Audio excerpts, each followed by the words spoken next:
In 1833, William Foster Lloyd, a distinguished British academic, observed that when a common pasture can be used by anyone to graze cows, the pasture will be overused and lost to all. The cost of use is externalized to everybody, but the benefits are not. This famous parable is generally referred to as the tragedy of the commons. It demonstrates how access to a common resource, such as a pasture or a public treasury, ultimately dooms the resource because of over-exploitation. This important concept of exploitation, getting benefits and externalizing the cost of those benefits, applies to government, politics, and society as well. A tax takes money away from individual people and makes it part of the commons, available to all. Private property is thereby socialized. Regulations similarly take property rights from individuals. For example, zoning laws limit an owner in the use of his property. Every law steals choices and imposes the choices of those who make the laws. Legislation always compels obedience and limits individual freedom.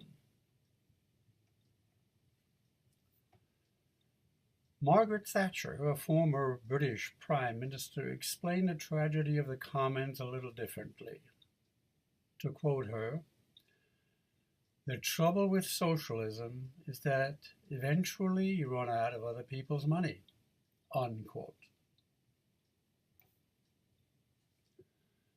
You see, under various Labour governments, Britain socialized much of its economy from private control. By the 70s, tragedy finally struck. Britain ran out of money. Conditions were dire.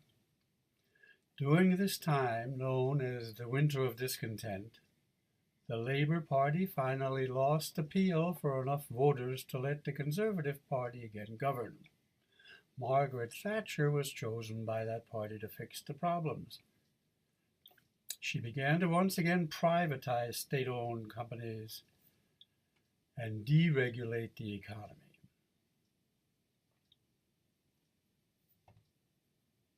Conditions in the U.S. were similar at about the same time, culminating in stagflation. This led to the election of Republican Ronald Reagan as president. He famously said, quote, "Government is not the solution to our problem. Government is the problem."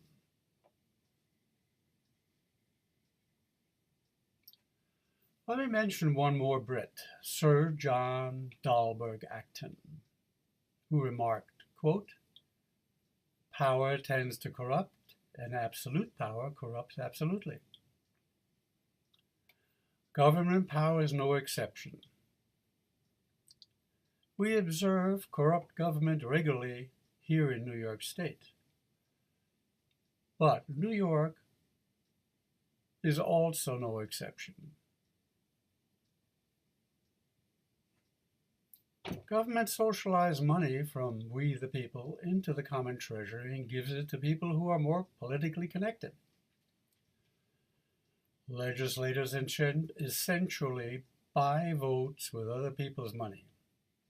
They promise stuff by getting money from those who want the favors, campaign contributions, for example, and or promise to fund favors with money from government treasuries. The reality is votes can be bought and power can be sold. Legislators understand this reality.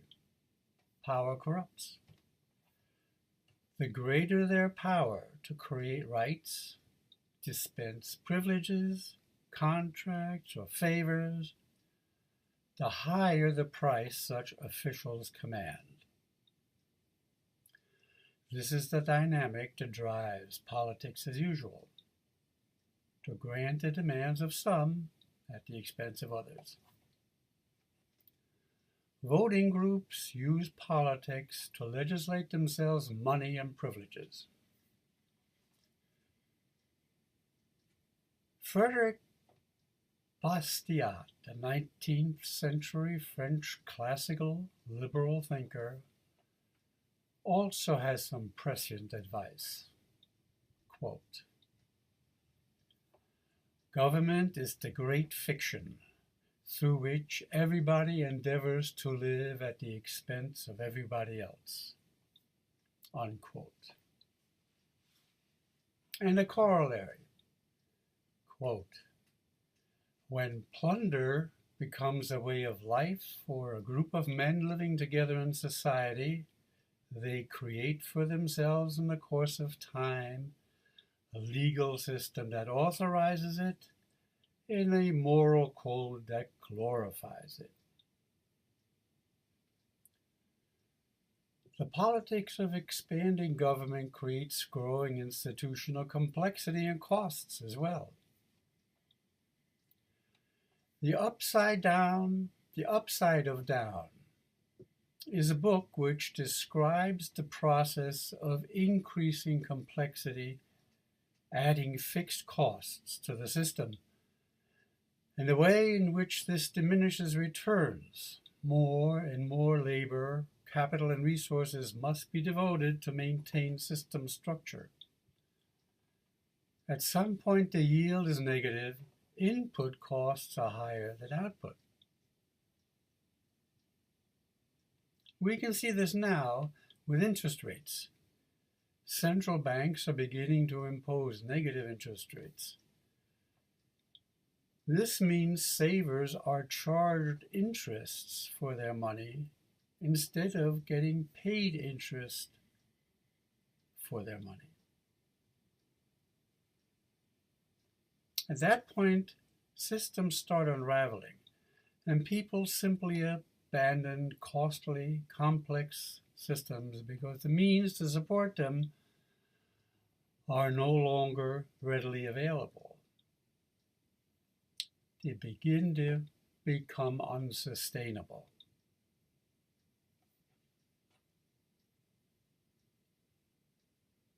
This is similar to John Michael Greer's process of catabolic collapse, in which costly, complex systems go through a reset to a much lower energy consumption and less complexity. Then the system stabilizes at that lower level for a time. And then as costs rise and resources dwindle, it goes through another downsizing. This might be thought of as the business cycle as well.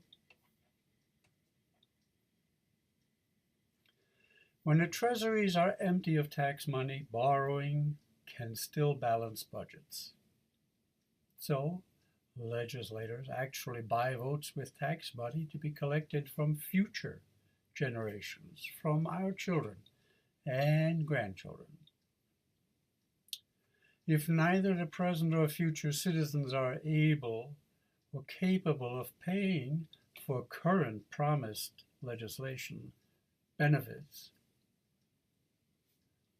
legislators can distort the fiscal facts with smoke and mirror accounting tricks, and by just printing the money, essentially counterfeiting. But eventually, tragedy strikes. Reality can then no longer be shifted or ignored. Has this time of reckoning come for your community? That which cannot be paid will not be paid. The reality is your community government has consumed too much for too long. Your community pasture was overused. Grazing is now no longer possible by anyone. Tragedy is struck. You face bankruptcy. You don't want to pay the required taxes, and your creditors don't want to lend you any more money. You're not alone. Lots of municipalities have reached that point of tragedy.